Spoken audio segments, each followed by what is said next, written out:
इस लेक्चर में मैं आपको एक्सप्लेन करूंगा न्यूमेरिकल्स ऑन रेजिस्टिविटी जो रोज से रिप्रेजेंट करते हैं, कंडक्टिविटी जो कॉपर से रिप्रेजेंट करते हैं, मोलर कंडक्टिविटी जिसको लैम्डा एम से रिप्रेजेंट करते हैं, एंड कोहलरास लॉ और उससे जो उसके एप्लीकेशंस हैं उन पर बेस्ड न्यूमेरिकल्स का डिस्कस करने वाले हैं इस लेक्चर में। कोहलरास लॉ हमें एक्सप्लेन करता है कि भाई जो किसी भी इलेक्ट्रोलाइट की मोलर कंडक्टिविटी है, चाहे वो लिमिटिंग हो यानी जीरो कंसंट्रेशन या अदर कंसंट्रेशन पर, वो उस इलेक्ट्रोलाइट में प्रेजेंट आयंस की इंडिविजुअल अकेले अकेले की मोलर कंडक्टिविटी का सम होता है। जैसे सोडियम क्लोराइड में सोडियम आयंस जो मोलर कंडक्टिविटी करेंगे वो प्लस जो क्लोराइड आयंस मोलर कंडक्टिविटी करेंगे वो, दोनों का एडिशन जो भी ओवरऑल आएगा that will be the molar conductivity of this electrolyte. Similarly calcium chloride and etcetera. मैं पिछले लेक्चर में ये चीज़ आपको एक्सप्लेन कर चुका हूँ, इसमें तो हम बात केवल न्यूमेरिकल्स की करने वाले हैं। फिर भी एक बार रिकैप कर देते हैं। Application of Kohlrausch law for the calculation of the limiting molar conductivity of weak electrolyte which can not be measure by graph, जो ग्राफ से मेजर नहीं हो पा रही थी, इसीलिए कोहलरास लॉ की जरूरत पड़ी। For the calculation of degree of dissociation alpha, अगर मोलर कंडक्टिविटी किसी भी कॉन्सेंट्रेशन की डिवाइड कर दें मोलर कंडक्टिविटी जीरो कॉन्सेंट्रेशन से यानी लिमिटिंग मोलर कंडक्टिविटी से, तो डिग्री ऑफ डिसोसिएशन आ जाती है। For the calculation of dissociation constant K a C alpha square upon 1 minus alpha, C concentration है जो कि मोलरिटी की टर्म्स में ली जाएगी, पहले एक्सप्लेन हो चुका है। For the calculation of the solubility of sparingly soluble salts such as barium sulfate जो कि कम डिजोल्व होते हैं। तो कंसंट्रेशन यानी कि सोलबिलिटी, चूंकि सोलबिलिटी की सारी टर्म्स होती है, चाहे कंसंट्रेशन है, मोल फ्रैक्शन है, मोलिलिटी है, एटसेट्रा, तो क्या होगा वो conductivity upon molar conductivity. Now start with the numerical E not M for the NaCl, HCl and sodium acetate. NaC, sodium acetate are this and this. Calculate the limiting molar conductivity of HAC, hydrogen acetate यानी acetic acid बनेगा ये। Actually ये E note M जो दिख रहा है ये lambda note M ही है limiting molar conductivity. Lambda note M for NaCl 126.4, that is here 126.4। तो इसमें क्या क्या हुआ, lambda note of sodium ions and lambda note of chloride ions.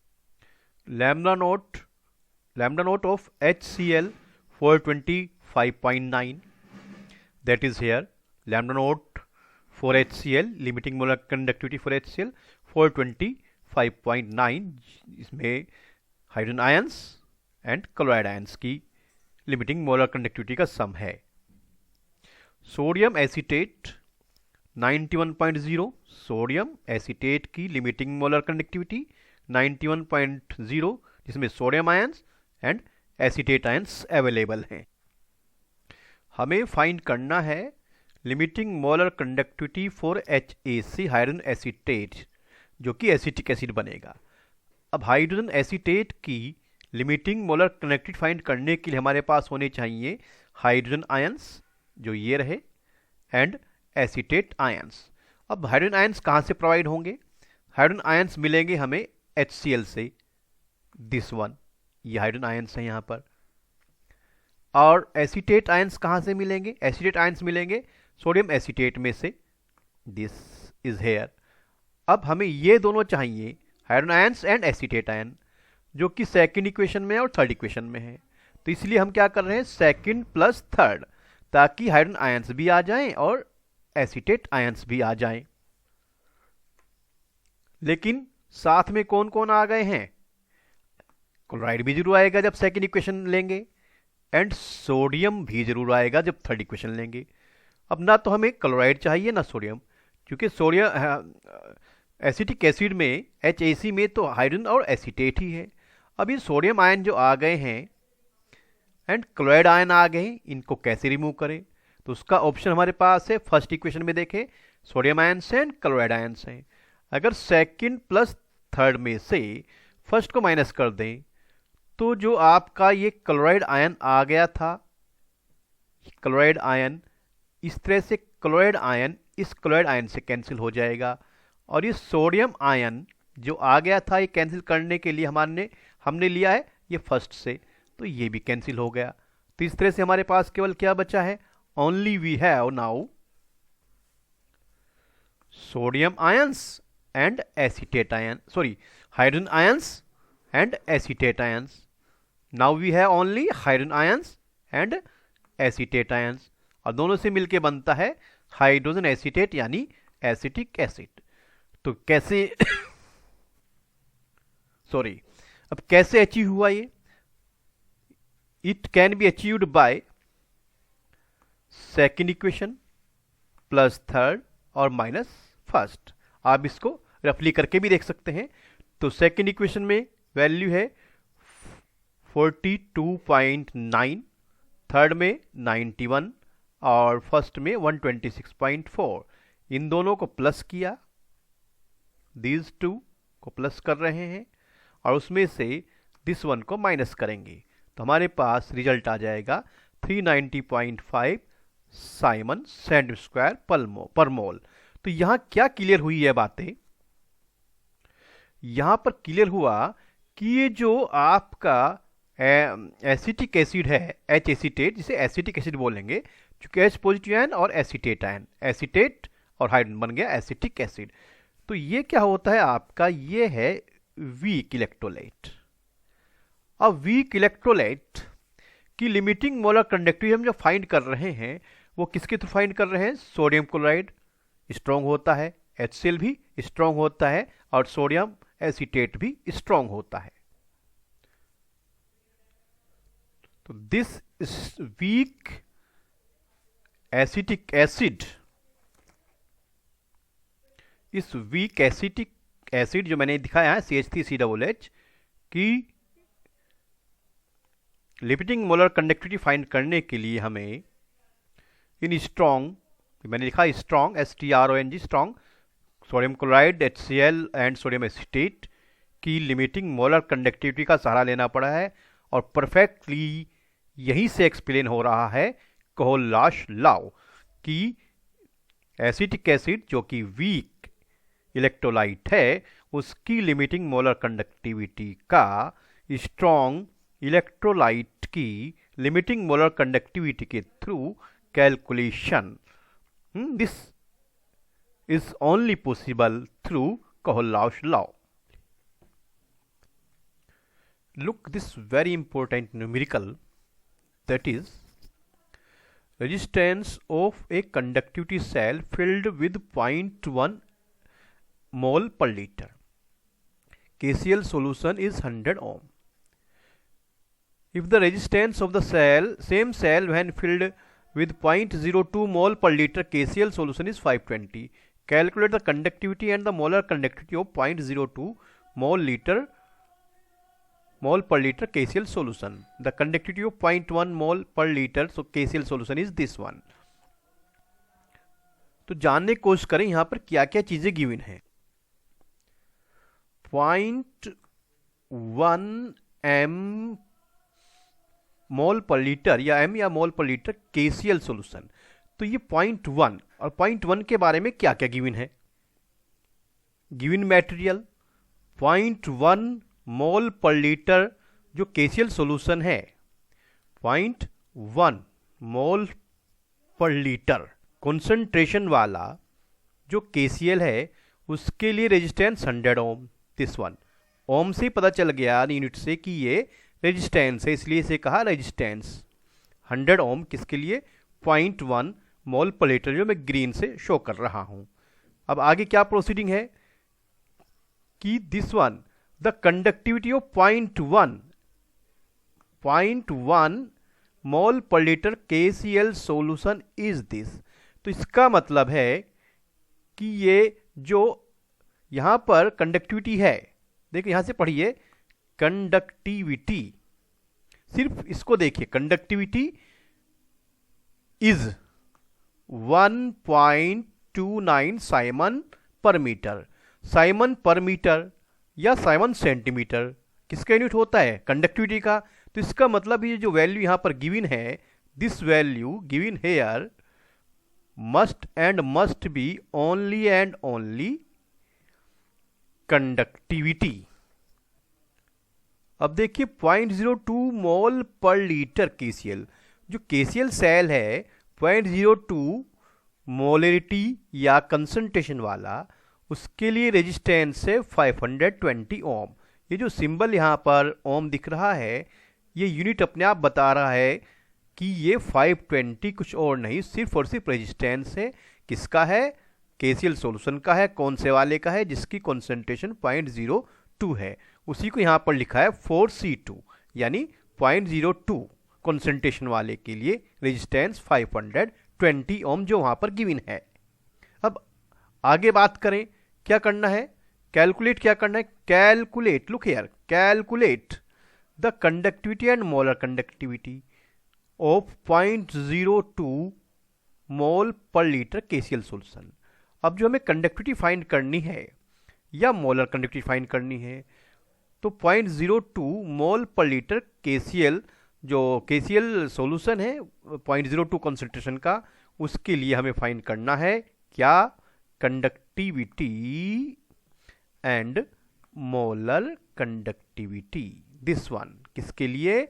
0.02 mole per litre KCL solution के लिए। तो व्हाट वी शुड डू, हम क्या करें? मैंने बताया था कि जो जी स्टार होता है, this cell constant, cell constant चाहे कॉन्सेंट्रेशन 0.1 हो, चाहे कॉन्सेंट्रेशन 0.02 हो, बट सेल तो अकेला ही है कि यहाँ भी केसीएल सेल है और ये भी सेल केसीएल है। तो दोनों ही कंडीशन में जी स्टार की वैल्यू सेम रहेगी। अब 0.1 कॉन्सेंट्रेशन के लिए फाइंड करते हैं, तो 0.1 के लिए जो कापा गिवन है, जो कंडक्टिविटी गिवन है, वो दिस वन है 1.29, यहाँ पर पुट कर दिया। और इसके लिए जो रेजिस्टेंस गिवन है वो ये 100 ओम गिवन है, तो 100 ओम यहाँ पर पुट कर दिया। अब दोनों की सीधे से मल्टीप्लाई 129 आ गई जी स्टार। अभी जो 129 जी स्टार आया है, सेल कांस्टेंट आया है 0.1 मोल पर लीटर केसीएल सॉल्यूशन का, यही होना चाहिए किसके लिए? 0.02 मोल पर लीटर केसीएल सॉल्यूशन के लिए, क्योंकि सेल तो अभी भी किसका है? केसीएल का है, भले ही उसकी कॉन्सेंट्रेशन चेंज हो गई हो। तो G star is equal to conductivity into R. अब यहां क्या करना है हमें? ये 0.02 मोल पर लीटर के लिए क्या निकालनी है? कंडक्टिविटी फाइंड करनी है। अब कंडक्टिविटी जो फाइंड करनी है उसके लिए फॉर्मूला अप्लाई कर दिया same, G star is equal to conductivity into R. अब ये जो आर है, रेजिस्टेंस है, ये किसका है? 0.02 मोल पर लीटर वाले केसीएल का, जो कि 520 की भी ने यहाँ पर पुट कर दिया है। 129 जी स्टार पहले कैलकुलेटेड है, उसी को यहाँ पर पुट कर रहे हैं, ये आप दिख रहा है यहाँ पर सेम। तो कंडक्टिविटी यहाँ से फाइंड हो गई, कैसे?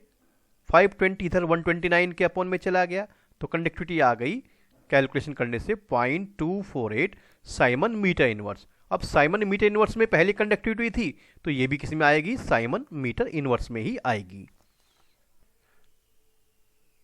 अब हमें फाइंड करना है मोलर कंडक्टिविटी। किसके लिए फाइंड करनी है? 0.02 मोल पर लीटर वाले केसीएल सॉल्यूशन के लिए। तो फॉर्मूला होता है मोलर कंडक्टिविटी का, कंडक्टिविटी अपॉन कॉन्सेंट्रेशन इंटू 1000, और अपॉन में 1000 क्यों यूज किया है? चूंकि कंडक्टिविटी आ रही है किसमें? साइमन मीटर इनवर्स में। जब कंडक्टिविटी साइमन मीटर इनवर्स में है, तो मैंने फॉर्मूला बताया था कि 1000 अपॉन में आ जाएगा। 0.248 कंडक्टिविटी, ये दिस कंडक्टिविटी कितनी है? 0.248 साइमन मीटर इनवर्स। तो कहाँ पुट कर दिया? यहाँ पुट कर दिया, ये दिस वन, ठीक। और अपॉन कॉन्सेंट्रेशन कितनी है, किसके लिए बात कर रहे हैं, 0.02 वाले के लिए, तो ये कॉन्सेंट्रेशन हो गई 0.02। सी ये 1000 यहाँ पर है ही। अब कैलकुलेट करेंगे तो कैलकुलेट करने पर this is the molar conductivity किसकी, 0.02 मोल पर लीटर KCl सॉल्यूशन की, जो हमें फाइंड करनी थी। क्लियर हो गया होगा, अगर आप इसको ट्वाइस देखेंगे तो बिल्कुल क्लियर हो जाएगा। Numerical next, the electrical resistance of A column, कोई कॉलम है उसका रेजिस्टेंस दिया है कितना, ये, चूंकि बात वो रेजिस्टेंस ही कर रहा है, और जब बात रेजिस्टेंस की हो रही है, अब रेजिस्टेंस, ये रेजिस्टेंस की बात हो रही है, तो रेजिस्टेंस यूनिट होता है ओम, तो रेजिस्टेंस हुआ 0.55 10⁻³ ओम। तो रेजिस्टेंस यहाँ रीड करने के बाद पता चला कि ये 0.05 मोल पर लीटर रेजिस्टेंस नहीं हो सकता, क्योंकि मोल पर लीटर तो यूनिट होता है कॉन्सेंट्रेशन का, तो ये तो क्या हुआ, कॉन्सेंट्रेशन हुआ। क्या है ये, कॉन्सेंट्रेशन। सारी बातें क्लियर हो गई। रेजिस्टेंस जिसके यूनिट ओम होता है, तो रेजिस्टेंस नोट कर लिया आर, 5.55 10⁻³ ओम। फिर बात है यहां पर किसकी, कॉन्सेंट्रेशन 0.05, तो ये क्या है, कॉन्सेंट्रेशन 0.05।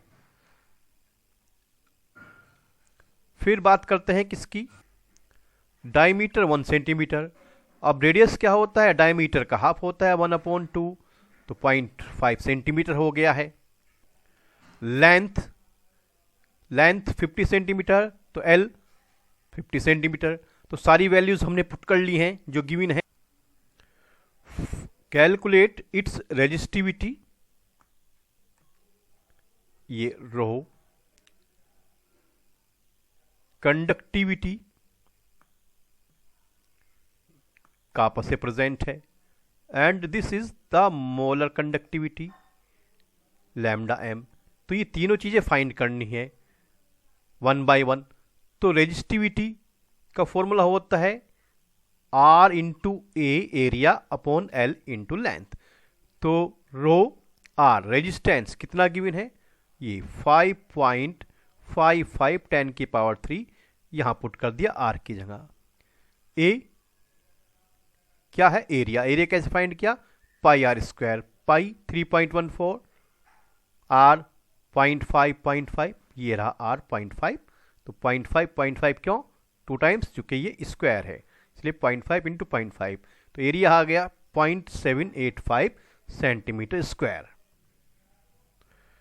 रेजिस्टिविटी का फॉर्मूला अप्लाई किया, और फॉर्मूले में जो वैल्यूज है R रेजिस्टेंस पुट किया, एरिया पुट किया कैलकुलेट करने के बाद, और लेंथ पुट किया। On calculation we have 87.135 ohm centimetre, जो कि रेजिस्टिविटी का यूनिट होता है।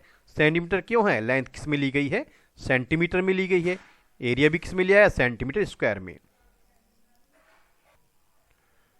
कंडक्टिविटी रेजिस्टिविटी का रेसिप्रोकल होता है, जो रेजिस्टिविटी आई है उसका रेसिप्रोकल कर दें 1/87.135, कैलकुलेशन पर 0.01148 Simon centimetre, that is conductivity. जब कंडक्टिविटी फाइंड हो गई है तो मोलर कंडक्टिविटी फाइंड कर सकते हैं by applying formula kappa into 1000/c। ये भी 1000 ऊपर ही क्यों है, चूंकि कंडक्टिविटी किसमें है, साइमन सेंटीमीटर में है, इसलिए यही फॉर्मूला यूज किया गया है।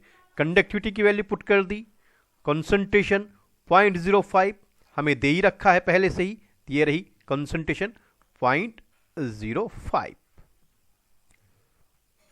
तो सारी वैल्यू पुट करने पर कैलकुलेट हो गया 0.229.6 Simon centimetre square, square misprint है यहां पर देख लें, पर मोल। चूंकि ये मोलर कंडक्टिविटी है तो मोलर कंडक्टिविटी यूनिट होता है साइमन सेंटीमीटर स्क्वायर, सेंटीमीटर की पावर 2। मैंने करेक्ट कर दिया है unit of molar conductivity siemens centimetre square पर mole. Numerical next, the conductivity of 0.20 m। अब ये m से ही क्लियर हो गया है कि ये कॉन्सेंट्रेशन है, लिख दिया concentration 0.20 m। Solution of KCl at 298 Kelvin is 0.0248 Simon centimeter inverse। Simon centimetre inverse clear कर रहा है कि दैट इज कंडक्टिविटी।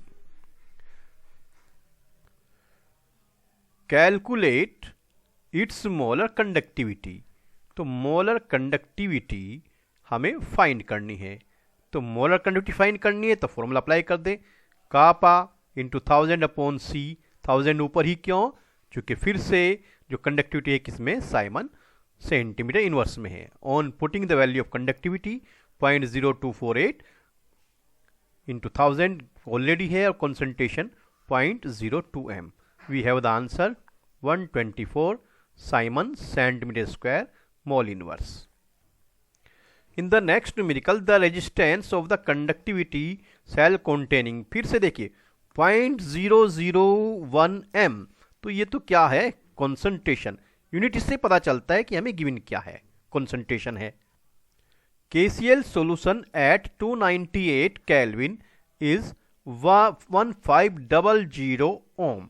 अब ये 1.1500 ohm जो है इस टेम्परेचर पर क्या होना चाहिए, रेजिस्टेंस। चूंकि रेजिस्टेंस का यूनिट ही क्या होता है, ओम होता है। तो क्लियर हो गया ये क्या है, रेजिस्टेंस आर से रिप्रेजेंट होता है 1500 ohm। What is the cell constant if the conductivity of the same solution is this 0.146 10 to the power -3 Simon centimetre inverse. तो साइमन सेंटीमीटर इनवर्स अपने आप बता रहा है कि ये क्या चीज है, कंडक्टिविटी। तो कापा यानी आपके पास हो गया 0.146 10 की पावर -3 साइमन सेंटीमीटर इनवर्स। और हमें कैलकुलेट करना है G, we have to calculate G star यानी सेल कांस्टेंट। और जो वैल्यूज गिवन है उसके बिहाफ पर फॉर्मूला होना चाहिए G star is equal to conductivity multiply by resistance. Conductivity हमारे पास ऑलरेडी है, पुट कर दिया है, मल्टीप्लाई बाय रेजिस्टेंस भी हमारे पास है। On multiplication of these two we have the answer 0.219 that is cell constant. और इसका यूनिट आना चाहिए क्या, centimetre inverse. Numerical next is here, conductivity of 0.00241 m। 0.00241 m clear क्या है, कॉन्सेंट्रेशन पुट कर दिया है, कॉन्सेंट्रेशन यहां is 7.896 10 to the power -5 Simon 7.896 10 to the power -5 Simon centimetre inverse clear करता है कि ये क्या है, कंडक्टिविटी है। ये रही कंडक्टिविटी की value 7.896 10 to the power -5 Simon centimetre inverse. What is dissociation constant? हमें फाइंड करना है डिसोसिएशन कांस्टेंट। अब डिसोसिएशन कांस्टेंट तब फाइंड होगा जब अल्फा फाइंड होगा, और अल्फा के लिए हमें चाहिएगी मोलर कंडक्टिविटी। क्योंकि अल्फा क्या होता है, molar conductivity upon limiting molar conductivity. Lambda nought M limiting molar conductivity पहले दे रखी है, this one lambda nought M 390.5 siemens is misprint here centimetre square mole per litre. S Simon मैंने यहां पुट कर दिया है। तो अल्फा चाहिएगा कांस्टेंट के लिए और अल्फा के लिए चाहिएगा हमें मोलर कंडक्टिविटी। तो सबसे पहले क्या फाइंड करते हैं, मोलर कंडक्टिविटी। तो मोलर कंडक्टिविटी जो कापा इंटू 1000 अपॉन सी कई बार हो चुका है, कापा के लिए पुट कर दी है। 1000 मल्टीप्लाई में क्यों लिया है, चूंकि कंडक्टिविटी का यूनिट साइमन सेंटीमीटर इनवर्स है, इसलिए 1000 ऊपर लिया है। कॉन्सेंट्रेशन गिवन है अब कैलकुलेट करेंगे, कैलकुलेट तो आपको ही करना है, तो कैलकुलेट किसी भी तरीके से कर सकते हैं। And you have the value है 32.76 साइमन सेंटीमीटर स्क्वायर पर mole, that is the molar concentration. और जब मोलर कॉन्सेंट्रेशन आ गई, sorry limiting, sorry molar conductivity, yes again molar conductivity, जब मोलर कंडक्टिविटी हमारे पास आ गई है इस कॉन्सेंट्रेशन पर, तो हम निकाल सकते हैं अल्फा। कैसे? Alpha is equal to molar conductivity on given concentration upon limiting molar conductivity. तो 32.76 क्या है? That is molar conductivity. और 390.5 क्या है? Limiting molar conductivity. और इसको कैलकुलेट करने से 0.084 क्या आया है? Degree of dissociation. Putting the values in constant, constant क्या होता है? C 0.00241 into alpha square. जब अल्फा स्क्वायर है तो अल्फा की वैल्यू 2 टाइम्स, ये रहा अल्फा आपका, alpha 2 times 0.084 into 0.084 upon 1 minus alpha, फॉर्मूले से होता है, पहले एक्सप्लेन्ड है, फिर से क्लियर कर दें। दैट इज के a constant C alpha square upon 1 minus alpha.